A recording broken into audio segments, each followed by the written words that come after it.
here we go again.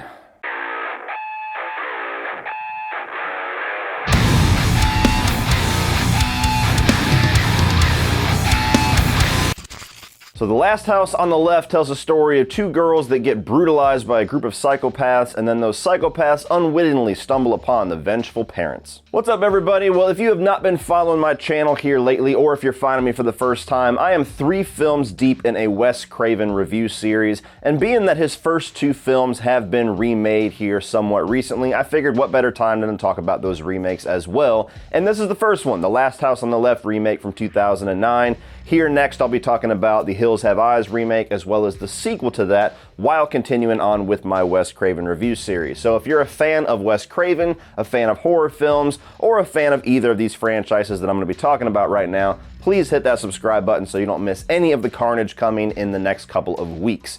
Now, The Last House on the Left remake I actually saw before I saw the original film. I was aware of the original film. I told the story in my review of the original that I had seen it on the Bravo's Top 100 Most Scariest Moments.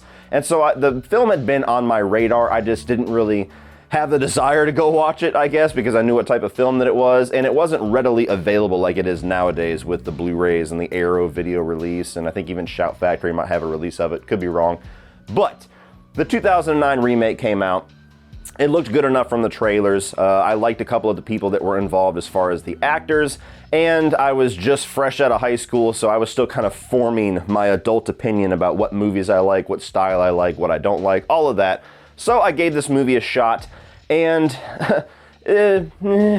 like all the other movies in this subgenre style of film, that whole brutal sexual assault, murder, revenge story, just not for me. And this was one of the first ones that I had ever watched, and I just pretty much solidified from there. I was like, yeah, I don't know if I need to see the original. So with that said, before I continue on with this review, much like my thoughts with the original film, whether or not I think there are positives or negatives to this movie, of which I do have plenty to talk about in those regards, this is not the film for me. At the end of the day, it's just not a movie that I'm ever going to want to watch again. If I wasn't doing this review series, I probably would have never watched the remake again. It's just not my thing. If you're somebody that enjoys or gets some form of entertainment value out of this type of revenge story, this is one of the better ones, I will say that. But if you're somebody that is a passionate fan of The Last House on the Left, either of these, I'm probably not going to say a whole lot here that you want to hear. So with that being said, let's talk about The Last House on the Left 2009. Starting off with the positives, I think that everybody who watches this film as well as the original will absolutely agree that this is a much better made film. Now that's not a slight on Wes Craven, and it's not even really a slight on the original film. It was a product of its circumstances. This was a very low-budget exploitation grindhouse style film that had almost no budget. It was a first-time director in Wes Craven. They struggled like hell to get this thing to made for even what they were given to make it with. And it also got met with a bunch of controversy and a bunch of cuts and just blockades like crazy while trying to produce and trying to release that film. So it's 2 completely different climates and 2 completely different eras, 2 completely different budgets, productions, all of that different thing. So it would almost be ridiculous if any version of this movie did not look like a better made film. But it does. It's a much better shot film. It's a much better paced film. The acting is better all the way around. The story is told much better. There's much more character development here. There's much more payoff. And I'm going to get into more nitty-gritty details regarding all of those, but just overall, it is a better made film. It's a better film to watch than the original 1972 Last House on the Left. Talking specifically on the performances here, I think that Tony Goldwyn and Monica Potter as the parents getting revenge in the last half of this film, I thought that their performances were awesome. I thought that they were good at the emotional stuff, at finding their daughter, nursing her back to health, realizing throughout a couple of details that they have found that the people that they just opened their house to are the aggressors, are the ones that assaulted and nearly killed their daughter, and even just the revenge side of things, the action sequences, the stunts and everything that they're involved in, which I don't know how much the actors themselves were involved in, but everything regarding the revenge side of this movie, the acting quality of the 2 parents was damn good. And these are 2 actors that I've only seen really in like supporting roles, like kind of character actor roles.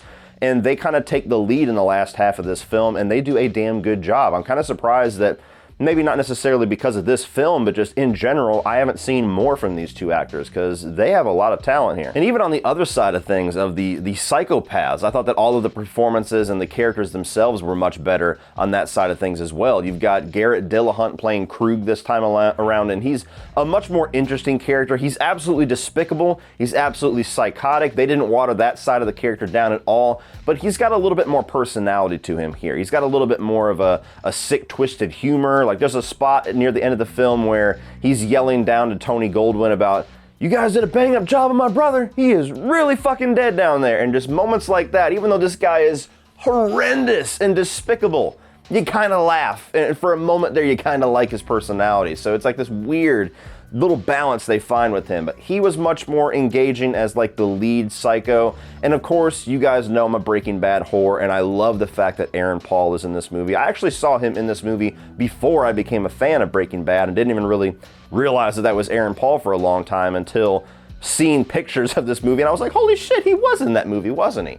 And he's really good here as well. He's the less psychotic, the less explosive personality of the group, but he's got like this quiet, eerie creepiness to him, which kind of goes along with the acting talent of Aaron Paul, because he's a very loud character in Breaking Bad as Jesse Pinkman, and here he's not really the loud one. He's kind of the one that sits around and watches and kind of has this weird stare, and he thinks he's got some kind of a thing going with Monica Potter's character, and starts to kind of not really seduce her, but like feel like he's got something that he's about ready to unleash there, some kind of an affair, and just everything regarding his performance all the way up to his death scene, which is very convincing, again, because of his performance. He does an awesome job as well. So pretty much all the way around. From the parents to the psychos to the two girls that get brutalized here, everybody does a damn good job with their performance. I also think that this story is told in a much more entertaining way, and it's told in a much more efficient way, in a way that makes a little bit more sense, where the first film was very much just these two girls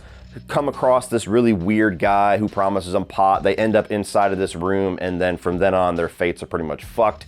In this movie, it's a little bit more believable of a scenario, especially with the modern girls, to where you get the good girl who's the daughter of the doctor, and she goes to hang out with the friend who's a little bit riskier, and they got the young kid who comes in from Unbreakable, and he is the son of Krug, who clearly doesn't really jive well with the psychopaths, and he's only there out of necessity, I guess, because he doesn't have anywhere to go and doesn't know how to say no to his father. But he's the innocent one amongst the psychos, which is something that we saw in the original film, but is done much better here, much more sympathetic.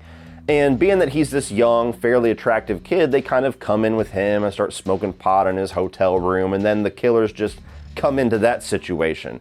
And so it makes the situation a little bit more palatable, because it doesn't feel like these two girls are quite as dumb, and it doesn't kind of make you lose a little bit of sympathy for them. I mean, it's an understandable situation for young, dumb teenagers to be in, and the red flags weren't as glaring as they were in the first film. You knew not to bring anybody back here. We made the front page, that's what's going on. This is none of our business. I'm sorry, ladies. Oh my God! We just can't risk it. So I like the setup a little bit better. I like the explanation of how they get closer to the actual parents' house, with one of the girls, Sarah Paxton character, kind of steering them in that direction while they're in the woods and don't exactly know what direction they're going. It's all a part of her escape plan, which makes much more sense. And I even like the fact that she actually lives through this one. It just made the whole movie, the whole experience, a little bit more of a whole story to me. I even like the gritty realism of the doctor side of Tony Goldwyn's character and all the things that he has to do in the second half of the film, where he's fixing Aaron Paul's nose and stitching him up, and that looks very real and feels real, to the point where he finds his daughter and he's cauterizing her wound with a knife in the fireplace, and he's cutting into her and sticking a little Windex tube to try to balance out the pressure in her lungs so that she can breathe, even to the final scene where he has to paralyze Krug from the neck down without any rope or duct tape. Like, little aspects to that, which I'm not a doctor, I don't know how realistic it actually is. It feels real, and I thought it was a pretty cool little detail. If you're gonna make the main father a doctor and having him, his expertise be something that would be utilized in this movie, I thought that they find a cool little realistic way to make that a another aspect of this film that just makes it feel very real and effective. What is this? I can't move. You're paralyzed from the neck down. I didn't have any rope or duct tape. And finally, the one aspect of this movie that I will say is far and away better with this remake is the revenge side. The third act of this film, where the parents turn the violence on the violent, to where they get revenge for the atrocities that have been committed to their daughter. I think that side of the movie is so much better shot. It is so much better choreographed. It's so much more satisfying. It's more believable. I mean, they even hold on to that one element that I hated in the original film, which is where the mom tries to seduce one of the killers a little bit. Here, it actually makes sense. She's trying to just keep him quiet, essentially, until her husband gets back. She's trying to keep him out of the living room where their daughter is sitting in there healing. She's trying to keep his attention on her. She's not luring him out in the back and sucking his dick for 5 minutes and then kills him. That whole thing in the first film felt like shock value. Here, it actually makes sense. But the kills and the whole fight scene itself in the third act is just so much better here. The whole kill with Aaron Paul's character is fucking gnarly. They kill the shit out of that guy.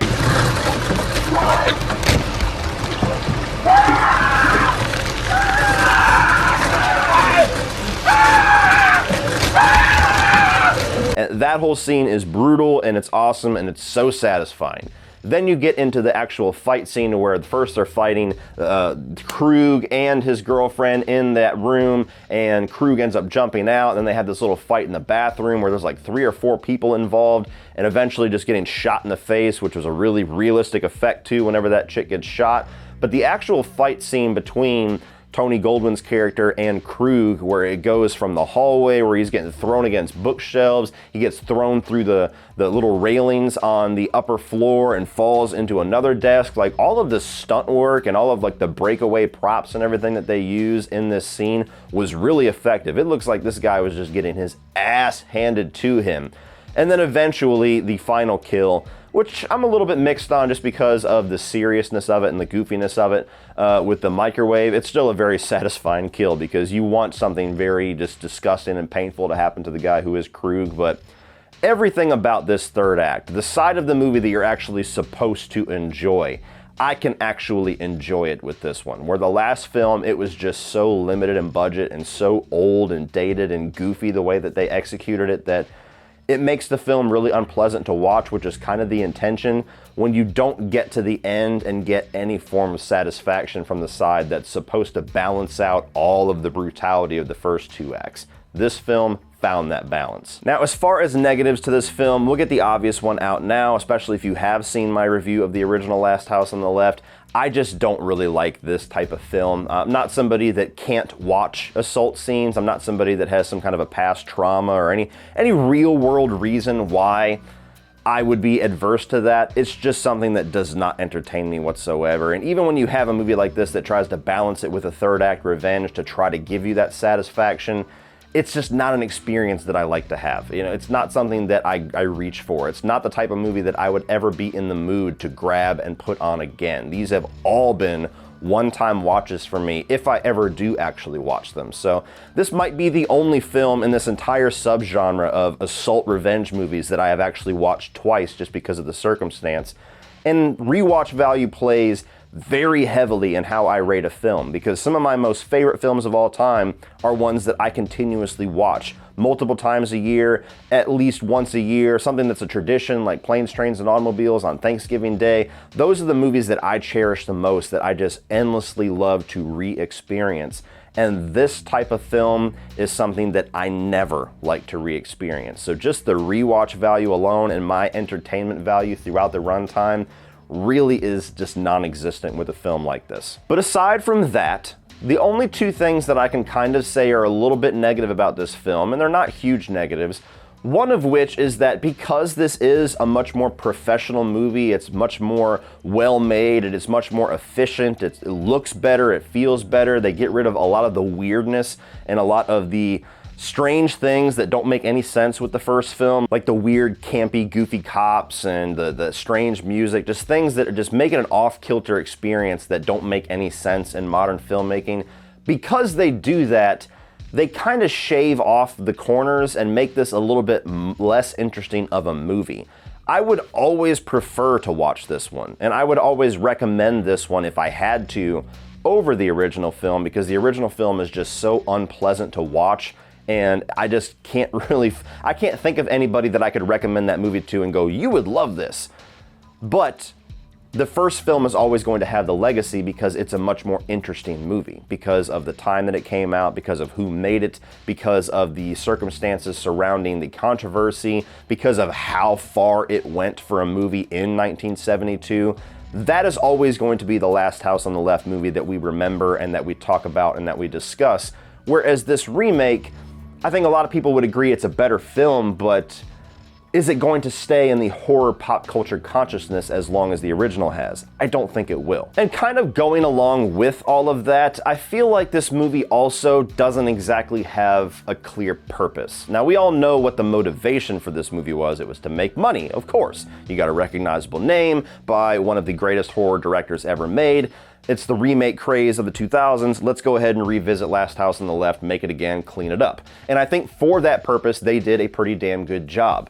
But when you look at the original film, and even though I don't think Wes Craven did the best job at conveying whatever his point actually was with that original film, there was a point. There was something he was trying to convey. There was some kind of a message, some kind of a statement that he was trying to make with the original Last House on the Left, you know, about violence begets violence, about the ease of how you can take normal, civilized people and what would push them to being barbaric, like the worst parts of society. There's even reports out there, which I don't know if are confirmed or not, that being that the Vietnam War was going on and there was a whole lot of news coverage and footage being shown on TV to everybody every single night during that war, he was kind of trying to make a statement about how all of that is barbaric and violent, but we're all allowed to watch it, nobody says anything, but I make a film like this where I'm gonna make it barbaric and violent and watch everybody freak out, and that's exactly what they did. So there was reasoning, there was a point to what he was doing.